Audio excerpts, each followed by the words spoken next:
grande salva de palmas os nossos palestrantes, Dr. David Júnior, uma salva de palmas. E também a pessoa que nós fizemos o contato e que deu todo o apoio para realizarmos a atividade, doutora Cristina Rodrigues Alves de Oliveira, uma salva de palmas. A doutora Cristina é advogada e diretora de projetos culturais da USEC e o doutor Davi Júnior é o sócio-diretor do Grupo Anchieta Advogados e fundador e presidente da associação da USEC, a ONG que trabalharemos nesse semestre. Eu poderia aqui fazer toda a apresentação do Dr. David, mas eu acho que é muito mais interessante podermos ouvir pela própria voz do nosso apresentador, do nosso palestrante nessa noite, um pouco da sua formação e um pouco dos vários empreendimentos culturais e de terceiro setor que o Dr. Davi desenvolveu ao longo de sua carreira. Então nós temos aqui várias atividades, ninguém melhor do que ele para poder explicar um pouquinho dessa trajetória, um pouquinho dessa caminhada. Antes de passar a palavra ao Dr. Davi, informar como que é o procedimento, qual que é o caminho que nós desenvolveremos ao longo do semestre. Hoje, basicamente, começamos aqui de maneira oficial nosso projeto, então com a reunião com o cliente, e finalizaremos lá na primeira semana de dezembro, também com uma reunião com o cliente. Só que lá em dezembro, na primeira semana, teremos a apresentação dos 3 melhores projetos. Então o projeto de São Miguel Paulista, somente o projeto vencedor, a maior média. Teremos o projeto de Anália Franco, somente o projeto vencedor, que também será a maior média, e o projeto da Liberdade, com a maior média. Os 3 projetos apresentam para o cliente, momento que nós também vamos agraciar, vamos poder prestigiar a apresentação da orquestra da Cordas que Restaram, que faz parte da ONG e que é o foco do nosso trabalho. Senhoras e senhores, nesse momento eu quero que vocês recebam com uma grandiosa salva de palmas Davi Júnior. Uma salva de palmas.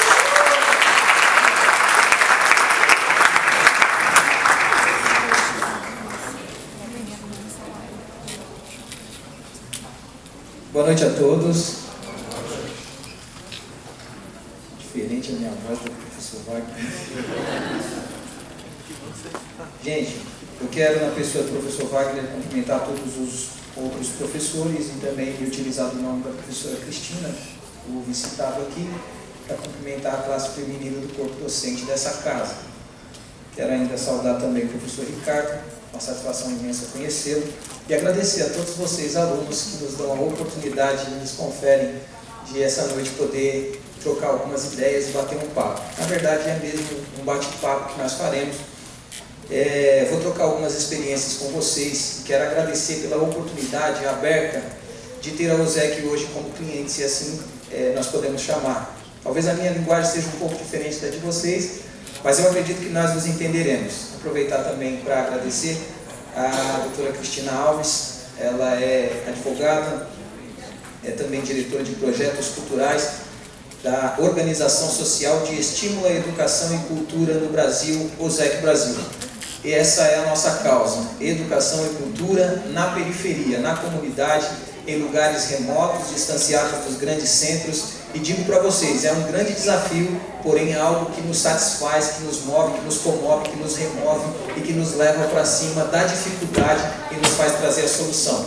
Então eu acredito que com a ajuda de vocês, nós conseguiremos ir um pouco mais adiante. Talvez as nossas forças acabaram se limitando ao longo do caminho, e essa foi a porta que nos foi aberta para que ela continue, para que a USEC entre gerações adentro, mesmo quando eu já não estiver mais aqui, ela seja continuada pelas pessoas que posteriormente virão. Meu nome é David Júnior, sou fundador e presidente da USEC Brasil, sou também formado tecnólogo em segurança do trabalho, sou gestor financeiro do consumidor e também sou bacharel em Direito e mantemos um escritório de advocacia na cidade de Poá, no extremo leste, ali no Alto Tietê.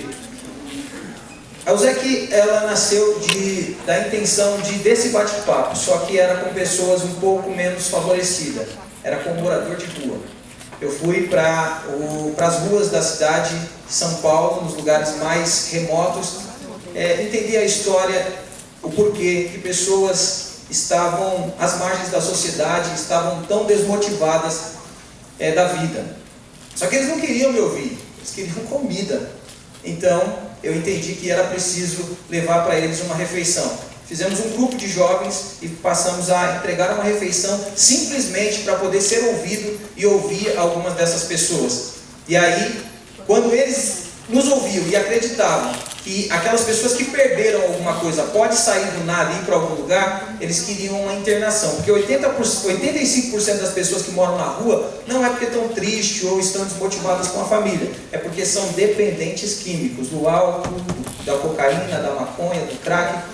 E vocês sabem bem como é. Mas muitas pessoas acreditavam que era possível a transformação e a mudança. E ontem eu recebi um áudio muito bacana, compartilhei com a doutora Cristina, que foi um dos rapazes que nós internamos há 9 meses atrás. Acabou ontem o período de internação dele e ele estava extremamente grato, já saiu de lá com um curso e já está no mercado de trabalho. Então a esposa dele tinha o meu telefone e ele me mandou um áudio muito agradecido. E isso é o que nos dá um pouco mais de potência para continuar agindo por essas causas. Mas aí foi ampliando, porque nós não tínhamos, quando eles acreditavam que podiam se transformar, eles queriam sair na rua. Então nós passamos a ser mantenedores de clínicas de recuperação. E nós percebemos o quanto era difícil trabalhar com pessoas que eram dependentes, viciadas. E aí não dava mais para esperar as pessoas chegarem nesse estágio da vida, e nós passamos a trabalhar no preventivo. Foi aí que nós criamos o Cineosec Cultural, um cinema móvel que vai para as periferias. E foi muito legal que em 2016, no Dia dos Pais, nós passamos um filme chamado A Grande Vitória, que é contracenado pelo Caio Castro, a Sabrina Sato, como protagonistas do filme. E o escritor do livro Aprendiz de Samurai, eu vou ficar devendo para vocês, falei que ia trazer e esqueci, que é o Max Trombini. Ele é um judoca. Ele escreveu um livro, deu vida ao filme, mas ele é professor do filme. E foi muito legal, que foi no mês de agosto, né, como eu disse, Dia dos Pais, estava acontecendo as Olimpíadas no Rio. E ele falou, não, o projeto é muito bacana. Eu falei para ele, só que é na cidade de Ferraz de Vasconcelos, conhece? Ele falou, não conheço. Eu falei, então é um desafio. Ele saiu das Olimpíadas junto com o Macaqueba, o professor Macaqueba, que é sensei dele. O Macaqueba mora em Bastos, eles vieram na cidade de Ferraz. Foi muito legal, uma periferia, um lugar, uma comunidade muito pobre. Estava assistindo o Max Trombini junto com o Caio Castro, contracenando uma cena no filme A Grande Vitória. E quando acendeu-se as luzes, então ele saiu e deu uma palavra de motivação para a galera, e foi muito legal. Além do Cineosec Cultural, nós também temos hoje um projeto muito bacana chamado Cordas que Restaram, e é dele que muito provavelmente vocês se empenharão um pouco mais para poder desenvolver o projeto de vocês. E por que Cordas que Restaram? O que deu vida, o que deu nome a esse projeto é a história de um polonês, que ele nasceu com saúde, mas aos 4 anos de idade ele teve as suas pernas atrofiadas porque foi adquirir uma doença chamada pólio, derivado da poliomielite. Atrofiou os membros inferiores desse polonês. Mas ele descobriu que tinha habilidades e talentos para poder desenvolver. Então ele começou a treinar, a persistir no negócio que é a música, que encanta, que levanta muita gente do lixo, da lata do lixo. E nós temos feito isso, vocês entenderão um pouco mais na frente. Esse camarada, quando começou a entender que tinha essas habilidades, começou a treinar e se tornou o maior violinista do mundo. Ele é um polonês, Pelman é o nome dele, é possível que alguém aqui já tenha ouvido falar nele. E conta-se a história de que ele chegou em determinado dia para tocar num concerto e encostou as muletas num canto e começou a afinar as cordas do violino. Nesse processo de afinação, uma das cordas se romperam, o barulho estridente chamou a atenção de todos que estavam presentes. Ele fez um sinal para o maestro e todos acharam que ele ia pedir a substituição da corda, quando ele disse, pode começar. Pelman tocou do início ao fim do concerto com apenas 3 cordas. No final do concerto ele foi ovacionado de pé e as pessoas perguntaram para ele, como é que você fez isso? E ele disse que o grande desafio da vida é fazer música com as cordas que restaram. É claro que ele não estava falando apenas da corda do violino que havia se rompido. Ele estava falando das perdas que eles tinham tido, dos movimentos das pernas, da saúde, da habilidade que tinha. E quem é que nunca perdeu alguma coisa? Quem nunca perdeu um pai, uma mãe, um amor, um emprego, uma oportunidade? Todos nós vivemos perdendo coisa o tempo inteiro. Mas é bom enfatizar que o grande desafio da vida é fazer música com as cordas que restaram. Foi isso que deu vida ao projeto, porque nós percebemos que na periferia já tinha morrido, ou em algumas crianças e adolescentes não tinham nem nascido a possibilidade de sonhar. Então nós fomos para dentro da periferia contando essa história, e da próxima vez que voltarmos, vocês poderão também aqui presenciar a apresentação da orquestra Azaf no projeto Cordas que Restaram, e vocês verão o quanto é emocionante, o quanto é impactante, pode realmente levantar uma pessoa e fazê-la voltar a sonhar. Talvez isso também seja muito próximo da minha história, porque eu fiquei órfão muito cedo. Aos 9 meses o meu pai foi assassinado. Eu sou morador da cidade de Ferraz de Vasconcelos, do extremo leste, muito pobre. Meu pai foi assassinado e eu não conheci ele, professor Wagner. Não sei a altura que ele tinha, a cor dos olhos, a cor do cabelo. Eu não conheci o meu pai. Mas ele deixou a minha mãe gestante. E ele foi assassinado no dia do aniversário da minha irmã mais velha, a Tati. Ela estava fazendo 2 anos, eu tinha apenas 9 meses e a minha mãe estava gestante. Então ele ficou 17 dias internado, e depois dessa internação ele acabou não resistindo, morreu. A minha irmã, minha segunda irmã, terceira filha da minha mãe, ela nasceu, mas ela nasceu com um sopro no coração, porque talvez por causa de todo o sofrimento do período em que ele passou internado, e quando ele veio, e quando ela nasceu, não viveu 2 anos, e nós também perdemos a minha irmã. Então imagina só como foi para minha mãe ficar viúva, perder uma filha e ter a responsabilidade de cuidar dos outros 2 filhos. Mas ela foi guerreira, lutadora, criou a gente, trabalhou e nos ensinou, nos deu princípios e valores. E acontece que na minha adolescência a minha mãe teve um derrame cerebral. E aí eu tinha apenas 17 anos e a minha irmã um pouco mais, 19. E nós perdemos também a minha mãe. E aí eu tinha os caminhos que todos nós aqui temos. Para onde é que eu vou trilhar? Chamei a minha irmã, fiz um negócio com ela e falei: você vai para a faculdade. Ela já tinha terminado a escola e eu estava terminando. Escola pública, inclusive. Você vai para a faculdade. E eu vou trabalhar na primeira oportunidade que aparecer. E apareceu logo um serviço no açougue. Pensa no pouco que trabalha no açougueiro. 14 horas diárias, das 7 às 8, 9 horas da noite, todos os dias, de segunda a sábado e domingo eu saía às 14 horas.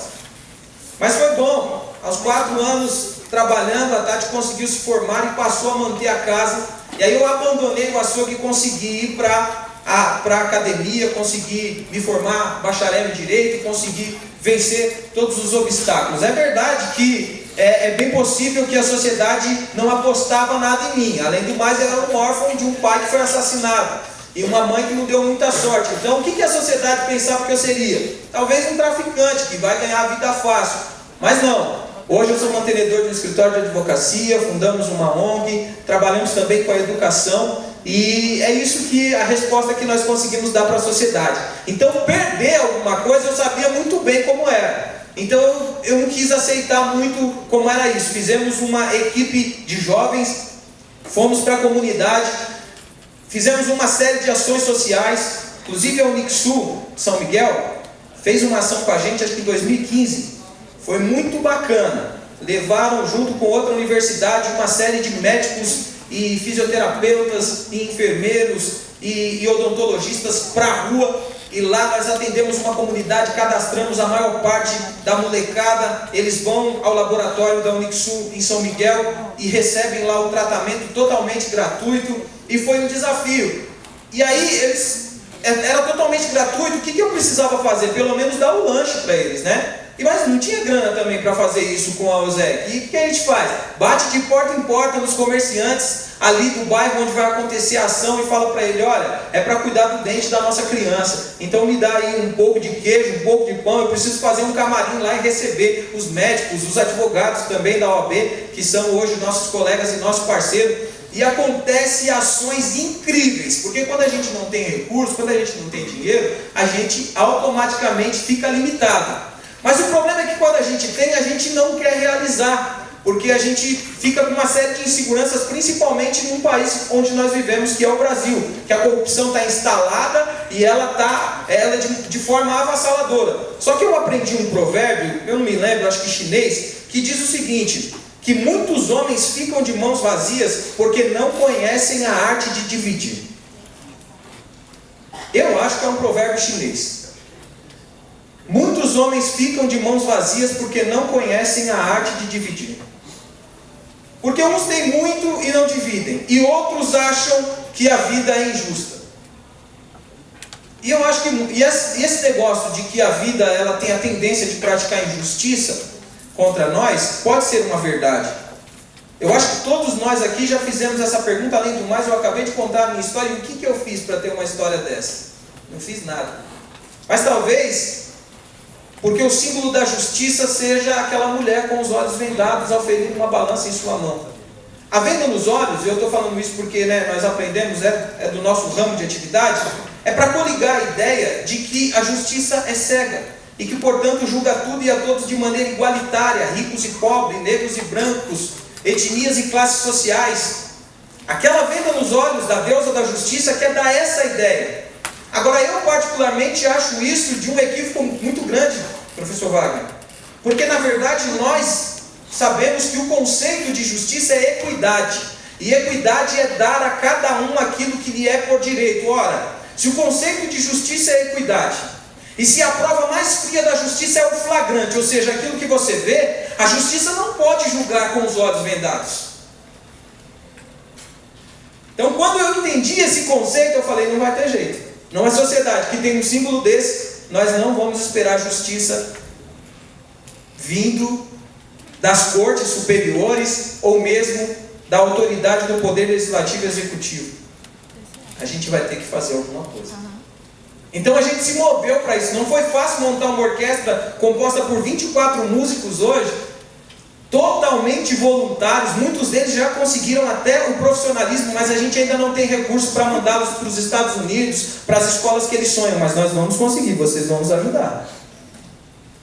Então tem um desafio muito grande. Perder pode ser o agente motivador e que movimenta muitas pessoas. Eu acho que eu acabei me desafiando quando eu ficava pensando muito em relação às perdas que eu tinha, valorizando muito isso. E só depois eu entendi que precisava esquecer algumas coisas para poder crescer. Nós estávamos no escritório e chegou um WhatsApp chegou um WhatsApp para mim de uma mãe desesperada, querendo que o filho dela nasceu com algumas anomalias e ele respira por aparelhos, oxigênio, e ele nasceu no hospital em Itaquera, Santa Marcelina, mas ele é morador de uma cidade no Alto Tietê, e a mãe recorreu ao poder público para poder receber o filho em casa, porque ele estava com uma alta programada, e não pôde receber, porque o secretário da saúde disse que não tinha os aparelhos para poder recebê-lo. Então, por uma certa influência que nós exercemos, chegou no meu WhatsApp eles achando que nós íamos resolver politicamente ou alguma coisa do tipo. Mas eu vi que tinha um monte de vereador, um monte de gente envolvida e ninguém resolvia. E aí nós buscamos fazer isso por intermédio de uma liminar. Foi um negócio satisfatório demais. E quanto que vocês cobraram para fazer isso? Quanto, doutora? Nada. Não cobramos nada. Sabe por quê? Porque embora o prefeito seja o meu parceiro, era uma vida que estava em jogo e eu perdi a parceria do prefeito. Você é louco, gente, mas só que o menino está vivo. Ele está vivo, está em casa e está respirando por aparelho, porque a força de uma liminar fez com que ele pudesse voltar para sua casa. Voltar não, porque ele nunca nem tinha saído do hospital. Ele veio para sua casa, hoje convive com seus pais, e o Estado, que é direito constitucional, direito e garantia constitucional, teve que cumprir a sua obrigação, porque um pouco de conhecimento e um pouco de desafio, não aceitar perdas, nos moveu para poder alcançar uma conquista pelo Vinícius. Ele só tem 5 meses, mas ele está em casa, está envolvido por toda essa família e está recebendo muito amor e carinho.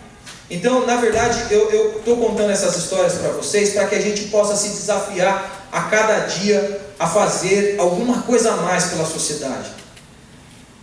Porque a gente pode transformar a nossa história e mudar a nossa narrativa como eu tenho procurado fazer, tem, mas ainda é pouco. E a satisfação que nós temos em fazer pelo próximo é algo extraordinário, é algo que nos satisfaz, que nos realiza. Então, dá muito certo isso daí. Então, assim, cinema na comunidade, projeto Cordas que Restaram. Hoje nós temos também essas ações sociais que são instaladas em épocas específicas. Nós fazemos umas cantatas também, muito legal. Cantatas em datas comemorativas como a Páscoa, o Natal. E aí, nós criamos o projeto Musical Beira-Mar. É um desafio atrás do outro. E a doutora falou assim para mim, mas não tem dinheiro, como que a gente vai fazer esse musical na praia? Vamos falar com o secretário da Cultura, vamos falar com o prefeito, vamos falar com quem? Vamos falar com a iniciativa privada. E agora no Natal nós faremos o primeiro musical Beira-Mar na cidade de Itanhaém, litoral de São Paulo. Mais um projeto também para colocar aí na pauta de vocês. Então eu imagino que a instituição, a OSEC não tinha qualquer condição de fazer muita coisa se não fosse essas histórias que nos motivaram. Então, quando eu entendi que eu precisava esquecer essa minha história, eu teria um crescimento, teria uma realização. E aí eu encontrei um morador de rua não, um rapaz, embaixo da ponte do viaduto de Guaianazes, e ele falou para mim que tinha matado a mulher e a filha dele. E ele tentou justificar para mim o motivo, eu falei para ele, eu não quero saber. Eu sou a primeira pessoa que você não vai conseguir concluir essa história. E eu disse para ele assim, eu li num livro sagrado que um homem que era um Zé Ninguém virou um governador e ele teve 2 filhos e deu o nome do primeiro de Manassés e o segundo de Efraim. Manassés significa Deus me fez esquecer os dias do meu sofrimento. E Efraim significa porque Deus me fez crescer. Então você precisa esquecer algumas coisas para poder crescer. Eu só vi aquele cara uma vez na rua, Edivaldo, o nome dele. Nunca mais eu vi ele nas ruas de Guaianazes, porque ele voltou para o convívio da sociedade com ainda uma possibilidade de se entregar para a justiça. Então, gente, eu quero ouvi-los, como eu disse para vocês, eu quero fazer um bate-papo aqui, quero ouvi-los também, e para que a gente não extrapole no horário, alguma dúvida que você tenha, alguma coisa que você queira saber em relação ao projeto, eu estou aqui, a doutora Cristina também vai conseguir esclarecer essas dúvidas de vocês, para que a gente consiga fazer uma campanha bem bacana para o ZEC, e eu quero convidá-los para estar lá. Nós estamos sediados em São Paulo, mas temos um polo administrativo na cidade de Poá, e eu gostaria muito de receber a visita de vocês lá. É sabedor de nós, do terceiro setor, que existem empresas específicas que destinam recursos para projetos sociais, e que, por conta da destinação desse recurso, eles têm o abatimento no seu imposto de renda e coisas desse tipo. Agora, claro, a organização da sociedade também poderia doar, mas eu acredito que a iniciativa privada ela tem um pouco mais de capacidade para poder fazer essa destinação e que não trará nenhum prejuízo, já que elas terão esse abatimento do imposto de renda. Hoje nós temos o pessoal que é responsável pelo marketing, então a gente tem lá a manutenção do site, e temos também as páginas da rede social, mas ela ainda é um tanto tímida, né? Além do mais, exige muito esforço, como eu disse, trazer o recurso para poder gerar toda uma equipe. Nós temos sim voluntariados, mas ainda não de uma maneira tão abrangente. Então hoje nós trabalhamos com apenas 2 funcionários, um é estagiário ainda do departamento jurídico e o outro faz toda essa parte de marketing, de publicidade, né? É um estudante também da Unicid, né? É um estudante e faz toda essa parte de marketing, mas ainda é um tanto tímido. Então, nós acreditamos que a rede social seja uma plataforma muito positiva e que consegue alcançar outros mundos, né? Então, por isso é que nós propusemos isso. Estrategicamente, a gente colocou um polo, colocou pelo menos em discussão com parceiros que são responsáveis por um prédio, um polo que fica em Cidade Kêmio. Cidade Kêmio Por que em cidade pequena? Porque ela alcança pelo menos 4 municípios: Itaquaquecetuba, Ferraz de Vasconcelos, Cidade de Poá e São Paulo, Itaim Paulista. Então, na verdade, esse prédio instalado ali vai alcançar toda essa região. E é exatamente na área mais pobre que tem dessas cidades. Tanto é que ele é meio abandonado. A gente sabe que o político ele trabalha em função de se promover, né, a sua imagem. E ali, assim, ninguém sabe quem é que vota onde. Então está abandonado o lugar. O prédio é bom, mas ninguém toma conta. Então nós gostaríamos de ir para lá, porque sabemos que todo aquele lugar ali acaba sendo prejudicado por causa desses políticos que estão dando de ombro para aquela comunidade. Então Itaquaquecetuba, Poá, Ferraz de Vasconcelos e Itaim Paulista. Mais necessariamente um conjunto habitacional chamado Itajuí. Então a ideia é realmente alcançar o extremo, a parte mais remota dos grandes centros, onde não existe mesmo a possibilidade. Porque uma coisa é o Brasil que se mostra na televisão, gente. Outra coisa é o Brasil que a gente conhece bem de pertinho, que é essa área periférica. Além de música, nós temos um projeto bem bacana, que é um projeto de legalizar os refugiados nigerianos, por exemplo, que tem como língua oficial o inglês, e que tem muitos refugiados no Brasil.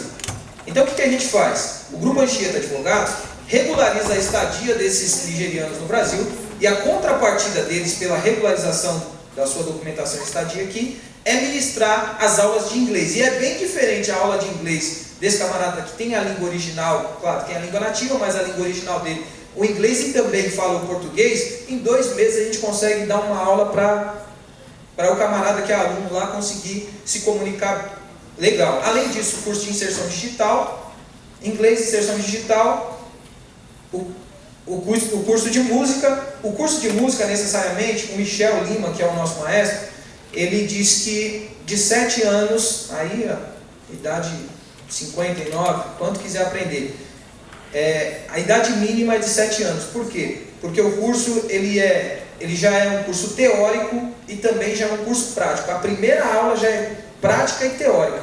Então o mínimo para que se consiga de fato fazer para uma criança da periferia, 7 anos. Nós temos músicos mesmo, nós temos 24 e aproximadamente 110 alunos hoje, atendidos pelo projeto. Exatamente. E a mesma proporção para o inglês e para a inserção digital. Na inserção digital nós temos menos, temos cerca de 35. Quando nós pensamos aqui no projeto Borges Pensar, além da doação em dinheiro, ou iniciativa privada, como seriam as outras formas de doação? Como é que os nossos alunos poderiam trabalhar para encaminhar recursos? Seriam instrumentos musicais de secção, seriam instrumentos musicais novos? Como é que seria esse trabalho? Qual é o tipo de abordagem que eles deveriam desenvolver? Nós acreditamos que principalmente o instrumento musical, né, para os cordas que resultaram, principalmente o instrumento musical. Esses dias nós conseguimos lá alguns violinos de pessoas que começaram a tocar e depois abandonaram lá e nos doaram. Então, segunda mão, pode ser um instrumento também novo. Eu acredito que tem muita gente que começou e acabou parando aí no meio da caminhada. E, além disso, o recurso também, até porque a maior parte, Vanessa, Michel, eles são todos voluntários. Esses professores, tanto do inglês, que são os nigerianos, David, Salomão David, a Google também, eles são todos voluntários. Então, se nós conseguirmos algum recurso, nós conseguimos também dar uma contrapartida financeira, que eu acho que nada mais justo também para alguém que levanta no sábado de manhã e vai até o meio da tarde dando aula e tentando levantar essa molecada na periferia. Hoje, além da Cruzeiro do Sul, vocês possuem alguns parceiros? Temos, professor. Temos a Universidade Paulista, tranquilo, né? Falar. Temos a OAB, a Ordem dos Advogados do Brasil de São Paulo, que o presidente é o Marcos da Costa e o Humberto Durso, e a doutora Clarice Durso também gere toda a parte social e cultural da instituição. Temos também o governo do Estado de São Paulo e temos algumas indústrias menores, né, que geralmente fazem um repasse também em dinheiro, mas ainda são pequenas, né? Então, o nosso grande desafio é trazer o olhar da iniciativa privada ou mesmo da sociedade civil para poder investir nesse projeto e fazer dele um grande boom na periferia. Doutor, eles estão agora, nesse semestre, com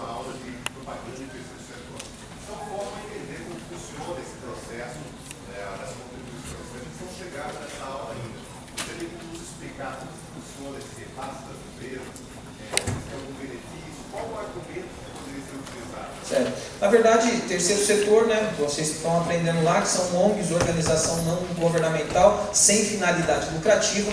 Então, essas ONGs realmente precisam que seja feito o aporte financeiro. As empresas, elas têm um recurso que eles podem ser tributados, né, que são os tributos que nós normalmente temos que prestar para o governo, mas esses tributos também podem ser revertidos para instituições como essa. E uma vez revertido para essa instituição, automaticamente eles têm um abatimento no imposto de renda deles e não precisam fazer essa tributação para o Estado. Além disso, é possível ainda também instituições não governamentais participar de programas no Ministério da Educação e Cultura, programas que estão diretamente ligados à Lei Rouanet. Nós tivemos um certo cerceamento no Sudeste, Rio de Janeiro e São Paulo. Eu estive em Brasília com a doutora Cristina em abril, e nós vimos que havia um cerceamento desses dois estados. Por quê? Porque eram os estados que mais recebiam recurso da Lei Rouanet.